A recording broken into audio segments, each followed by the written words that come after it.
All right, thanks so much, Olga. Our top story is breaking news this morning. We're learning more about the criminal charges filed in the deadly shooting on the set of the movie Rust. Assignment manager Mark Liu is live at the desk with the details for us. Mark, what are you hearing? Yeah, Amy, so the New Mexico District Attorney posted on their Facebook page a very lengthy document that details a lot of information about what these charges are all about. Now, here at the assignment desk, we've been digging into that. I want to show you what we found so far. Take a look at my screen. This is the Facebook page of the First Judicial District Attorney in New Mexico. And this large amount of text here, this is all of the information about these criminal charges. Now, looking at it, the first thing that jumped out at me was a quote from the District Attorney that says, "After a thorough review of the evidence and the laws of the state of New Mexico, I have determined there is sufficient evidence to file criminal charges against Alec Baldwin and other members of the Rust film crew."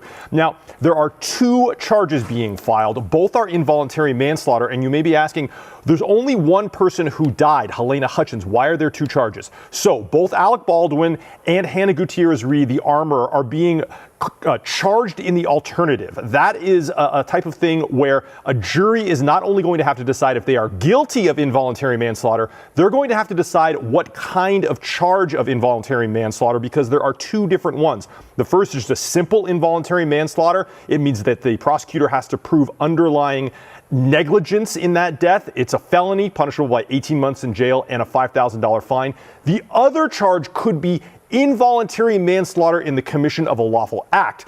This charge requires the prosecutor prove that it was more than simple negligence involving the death of Helena Hutchins. It's also a felony, same penalties, but this one has a firearms enhancement, which means if they are found guilty, it could be a mandatory 5 years in jail. Now, there's one other quote here by Andrea Reeb, the special prosecutor in this case appointed by the DA. She says, quote, "If any of these three people, Alec Baldwin, Hannah Gutierrez, Reed, or David Halls, had done their job, Helena Hutchins would be alive today." That is a quote from the special prosecutor assigned to this case.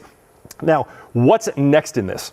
These charges will be formally filed in New Mexico's First Judicial District Court by the end of the month. And then the defendants in this case, they're going to get a summons to appear. Now, in Mexico, that first appearance can be virtual in nature, or the defendants can waive their right to appear. So it's unclear when we will be seeing either Hannah Gutierrez-Reed or Alec Baldwin in court anytime soon. There is still a lot more to dig into in this case. We are doing that here at the assignment desk. But for now, Amy, I'm going to send it back to you. All right, Mark, thank you so much. CBS News Los Angeles, your local news, streaming wherever, whenever.